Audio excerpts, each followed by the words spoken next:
আসসালামু আলাইকুম। আজকে আমরা ইংলিশ সেকেন্ড পেপার থেকে চেঞ্জিং সেন্টেন্স নিয়ে আলোচনা করব। চেঞ্জিং সেন্টেন্সে আজকে আমাদের আলোচনার বিষয় অ্যাসার্টিভ থেকে ইন্টারোগেটিভ। তো ইন্টারোগেটিভ করার জন্য প্রদত্ত অ্যাসার্টিভ বাক্য মূলত তিনভাবে শুরু হতে পারে। তো আজকে অ্যাসার্টিভ থেকে ইন্টারোগেটিভের আজকে আমাদের দ্বিতীয় ক্লাস। আমরা প্রথম ক্লাসে এই যে তিনভাবে যে বাক্য শুরু হতে পারে তার প্রথম ক্যাটাগরি নিয়ে আলোচনা করছি। এভরি প্লাস নাউন অথবা প্রোনাউন দিয়ে শুরু হলে কিভাবে অ্যাসার্টিভ করতে হবে। তো আজকে আমরা যে দ্বিতীয় ক্যাটাগরি সেটা নিয়ে আলোচনা করব।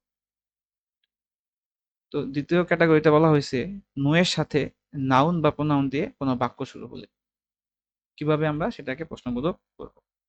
অর্থাৎ গত ক্লাসে ছিল এভরি প্লাস নাউন প্রোনাউন, আজকে হবে নো প্লাস নাউন প্রোনাউন। তো এখানে যে বিষয়টা খেয়াল রাখতে হবে যে নো এর সাথে যে নাউন অথবা প্রোনাউন থাকবে সেটি কিন্তু ব্যক্তিবাচক আবার অব্যক্তিবাচক হতে পারে। অবশ্যই কিন্তু খেয়াল রাখতে হবে যে নো এর সাথে যে নাউন প্রোনাউন থাকবে সেই নাউন প্রোনাউনটি ব্যক্তিবাচক আবার অব্যক্তিবাচক হতে পারে। তো নিচের যে উদাহরণগুলো আছে আমরা একটু ফলো করি, ব্যাপারটা বুঝতে সহজ হবে। যেমন এখানে আছে no student wants to fail in the exam. এই যে নো এর সাথে স্টুডেন্ট, স্টুডেন্ট কিন্তু নাউন, স্টুডেন্ট মানে শিক্ষার্থী ছাত্রছাত্রী, অবশ্যই এরা ব্যক্তি। তার মানে আমি ধরে নিলাম এই বাক্যটি নো প্লাস একটা ব্যক্তিবাচক নাউন দিয়ে শুরু হওয়া অ্যাসার্টিভ সেন্টেন্স। আশা করি বুঝতে পারছো। তৃতীয় উদাহরণটি খেয়াল করি, নো ওয়ান। আমরা কিন্তু জানি যে ওয়ান, বডি এই টাইপের প্রোনাউন গুলো মূলত ব্যক্তিদের রেফার করা হয়। তাহলে নো ওয়ান আমি ধরে নিলাম নো প্লাস ব্যক্তিবাচক একটা প্রোনাউনের সমন্বয়ে শুরু হওয়া অ্যাসার্টিভ সেন্টেন্স। তৃতীয় বাক্যটি খেয়াল করি, নাথিং ইজ ইম্পসিবল। এখানে নো এর সাথে থিং, থিং দ্বারা কিন্তু অবশ্যই ব্যক্তিকে রেফার করা হয় না। তাহলে আমি ধরে নিলাম নো এর সাথে এখানে থিংটা একটা অব্যক্তিবাচক নাউনের সমন্বয়ে শুরু হওয়া অ্যাসার্টিভ বাক্য। তো এরূপ অ্যাসার্টিভ বাক্যগুলোকে ইন্টারোগেটিভ করতে হলে আমাদের বেশ কিছু পয়েন্টস অথবা স্টেপস ফলো করতে হবে। তো এখানে আমি 5টি পয়েন্টস দেখাইছি। আমি এই 5টি পয়েন্টস ব্যবহার করে নিচের যে অ্যাসার্টিভ বাক্যগুলো আছে তাদের প্রশ্নবোধক করে দেখাবো। অবশ্যই এই পয়েন্টসগুলো যখন আমরা ইউজ করব যেন সিরিয়ালটা ঠিকমতো মেনটেন করা হয়, অর্থাৎ একের পর দুই, দুইয়ের পর তিন, তিনের পরে চার, চারের পর পাঁচ, এভাবে আমরা যেন এলোমেলো না করি। তো এখানে আমি প্রত্যেকটা বাক্যেরই অ্যাসার্টিভ থেকে যখন ইন্টারোগেটিভ করব এই পয়েন্টগুলো পাশাপাশি এখানে আমি বর্ণনা করব, আশা করি বুঝতে সহজ হবে। তো প্রথমেই আমরা উদাহরণটা দেখি। এখানে বলা হয়েছে no student wants to fail in the exam. যেহেতু নো প্লাস নাউন দ্বারা একটা বাক্য শুরু হইলো তখন আমাদের এই নিয়মগুলো ফলো করতে হবে। তো এখানে কি বলা হয়েছে যে প্রথমে নো বাদ যাবে, ইজ দেয়ার এনি বসবে। অর্থাৎ এই যে এখানে নো আছে যে এটা বাদ দিতে হবে এবং শুরুতে কি বসবে, is there any, is there any. Okay. তারপর 2 নাম্বার পয়েন্টসে কি বলা হয়েছে, যে 2 নাম্বার পয়েন্টটাতে বলা হয়েছে নো এর পরে নাউনটি হুবহু বসবে। তাহলে এখানে নো এর পর কে ছিল, স্টুডেন্ট।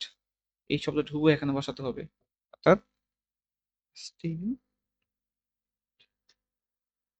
ওকে, 2 নাম্বার পয়েন্ট ডান। এবার 3 নাম্বার পয়েন্টে কি বলা হয়েছে, হু অথবা হুইচ বসাবো। অর্থাৎ এখানে হু দিতে হবে অথবা হুইচ বসাতে হবে, যে কোনো একটা অপশন ওকে চুজ করতে হবে। সেই ক্ষেত্রে আমি কোনটা নিব, এটা নেওয়ার জন্য এই যে পয়েন্ট এখানে আমি স্টার মার্ক করে রাখছি, এটা খুব ভালোভাবে পড়লে আশা করি কোনো সমস্যা হওয়ার কথা। যেহেতু আমরা জানি নো এর সাথে ব্যক্তিবাচক অথবা অব্যক্তিবাচক হতে পারে, সেই ক্ষেত্রে মনে রাখতে হবে ওই যে নাউন অথবা প্রোনাউন যদি ব্যক্তিবাচক হয়, অর্থাৎ ব্যক্তিবাচক নাউন প্রোনাউন থাকলে হু এবং অব্যক্তিবাচক নাউন প্রোনাউন থাকলে হুইচ নিব। অর্থাৎ এখানে নো এর সাথে স্টুডেন্ট কি ব্যক্তিবাচক নাকি অব্যক্তিবাচক, অবশ্যই ব্যক্তিবাচক। তাহলে আমাকে এখানে কি নিতে হবে, হু কে চুজ করতে হবে। যদি এখানে নো এর সাথে স্টুডেন্ট না থাকা অন্য কোনো নাউন অথবা প্রোনাউন থাকতো যেটা আসলে অব্যক্তিবাচক, তখন কিন্তু আমরা এখানে হু না নিয়ে কি নিতাম, হুইচ নিতাম। নিচে আমরা এরকম বাক্য পাবো যেখানে হুইচ ব্যবহার করা যায়, সেখান থেকে আমরা বেশি ক্লিয়ার করতে পারবো। তো আশা করি 3 নম্বর পয়েন্টটা তোমরা বুঝতে পারছো। এবার 4 নাম্বার যে পয়েন্ট, সেখানে বলা হয়েছে ভার্ব থেকে বাকি অংশ হুবহু লিখে দিবে।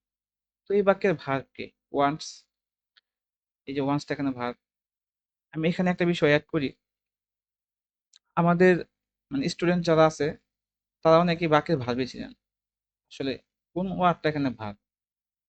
তো যারা মানে যারা আবার ভাবছিলেন না তারা কিন্তু এই মানে 3-4 নম্বর পয়েন্টটা তাদের বুঝতে সমস্যা হবে।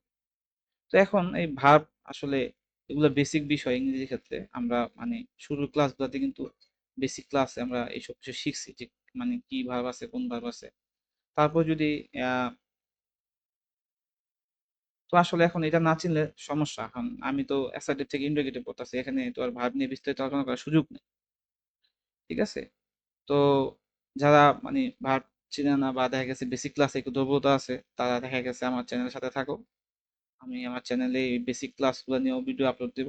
আমার চ্যানেলটা আসলে নতুন, এখনই সব ভিডিও পাওয়া যাবে না, আস্তে আস্তে আমি আপলোড দিব, আশা করি তোমরা উপকৃত হবা।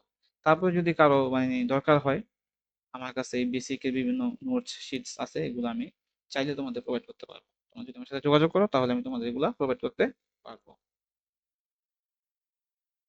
তাহলে এখানে 4 নম্বর পয়েন্টটা কি ছিল?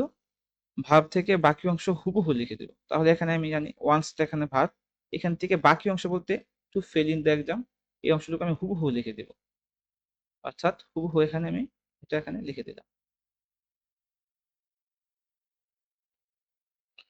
এবং 5 নম্বর পয়েন্টে বলা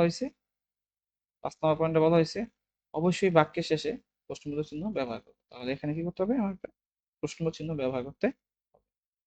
তাহলে কি দাঁড়ালো? No student wants to fail in the exam, এটা প্রশ্নবোধক হবে is there any student who wants to fail in the exam. আশা করি তোমরা বুঝতে পারছো। এখানে আরেকটা বিষয় মেনশন করব, তো তোমাদের মধ্যে থেকে কেউ যদি চাও তাহলে হু থেকে বাকি অংশ, অর্থাৎ হু wants to fail in the exam, কেউ যদি কেউ যদি এই অংশটুকু শুধু কি করতে চায়, মানে লিখতে চায় প্রশ্নবোধক করার জন্য বা লিখে, তাহলে কিন্তু বাক্যটাকে মানে অ্যাসার্টিভ থেকে ইন্টারোগেটিভের কাজটা 100% হয়ে যায়। অর্থাৎ শুধু who wants to fail in the exam, এই বাক্যে no student wants to fail in the exam, এই বাক্যে প্রশ্নবোধক অ্যাসার্টিভ হবে, সরি অ্যাসার্টিভের প্রশ্নবোধক হবে who wants to fail in the exam. এখন তোমরা কোশ্চেন করতে পারো তাহলে এত সহজ থাকতে আমি এত বড় করে কেন লিখতে যাবো? শিখার জন্য আসলে। কারণ অনেক সময় দেখা গেছে আবার আমাদের এই প্রশ্নবোধক থেকে অ্যাসার্টিভ করতে বলবে, তখন যদি এই ফরম্যাটে কোনো প্রশ্নবোধক বাক্য আসে, তাকে যদি অ্যাসার্টিভ করতে না বলে আর তুমি যদি এই প্রসেসটা না জানো, তখন তো তুমি তাকে আবার অ্যাসার্টিভ করতে পারবে। সো আমরা এই প্রসেসটা ইউজ করে এই বাক্যটা শিখে নিব। হ্যাঁ, এইটা যে পারবে সে কিন্তু এখান থেকে খুব সহজেই হু wants two fill in the exam এটাও পারবে, বুঝবে, কারণ এই অংশটা কিন্তু এখানে মানে এই অংশটুকু কিন্তু এই বাক্য থেকে আসছে, তাই না? আচ্ছা, আমরা তাহলে এই দ্বিতীয় বাক্য উদাহরণটা সলভ করি। তো এখানে কি আছে? No one was leaving the room. তাহলে আমরা জানি যে নো প্রথমে বাদ যাবে, এই যে 1 নম্বর পয়েন্টে নো বাদ যাবে ইজ দেয়ার এনি। তাহলে আমি নোটাকে বাদ দিয়ে প্রথমে কি দিলাম? Is there any. 2 নম্বর পয়েন্ট কি ছিল? নো এর পরে নাউনটি হুবহু বসবে, এখানে নো এর পরে কে ছিল? ওয়ান, তাহলে এখানে আমি ওয়ান বসিয়ে দিলাম। তারপর যে 3 নম্বর পয়েন্ট সেটি হলো হু অথবা হুইচ বসাবো।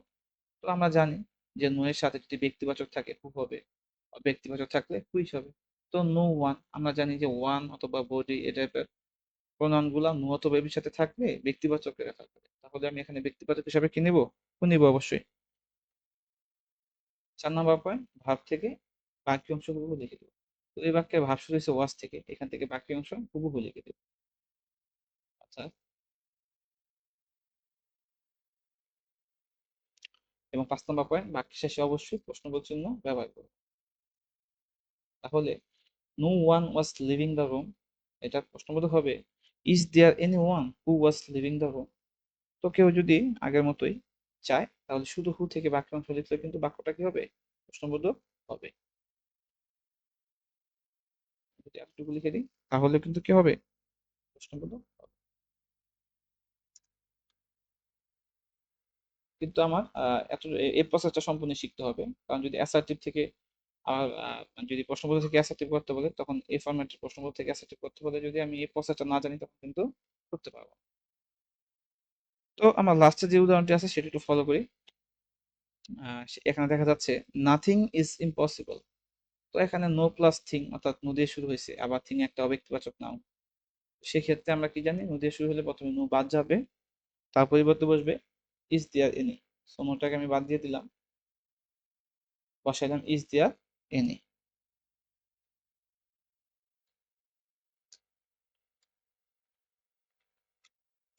দ্বিতীয় পয়েন্টটি কি, নো এর পরে নাউনটি হুবহু বসবে। এখানে নো এর পরে কি ছিল, থিং, এখানে হুবহু বসাই দিই থিং।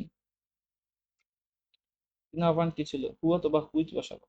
যেহেতু এখানে নো এর সাথে থিং, এটা ব্যক্তিকে রেফার করে না, তার মানে অব্যক্তিবাচক, তাহলে এখানে কি হু নেওয়া যাবে না। যেমন আগে দুটো বাক্যতে আমি হু নিছি, কারণ আসলে নো এর সাথে স্টুডেন্ট, নো এর সাথে ওয়ান ব্যক্তিকে রেফার করে, এখানে হু বসছিল এখানে। কিন্তু এখানে থিং দ্বারা তো ব্যক্তিকে রেফার করা হয় না, অব্যক্তিকে রেফার করা হয়, সেক্ষেত্রে হবে হুইচ। আশা করি বুঝতে পারছেন এই ব্যাপারটা। 4 নম্বর পয়েন্ট যেটা, ভার্ব থেকে বাকি অংশ হুবহু লিখে দেব। এখানে ভার্ব কে ছিল ইজ, ইজ থেকে বাকি অংশ হুবহু এখানে লিখে দিলাম। এবং অবশ্যই কি একটি প্রশ্নবোধক চিহ্ন দিতে হবে বাক্যের শেষে। তো এখানেও একই বিষয়, কেউ যদি চায় যে হুইচ ইজ ইম্পসিবল এতটুকু লিখলেও কিন্তু বাক্যটি প্রশ্নবোধক হবে। তবে শেখার জন্য পুরো প্রসেসটাই আমাকে করা উচিত, শিখে নেওয়া উচিত।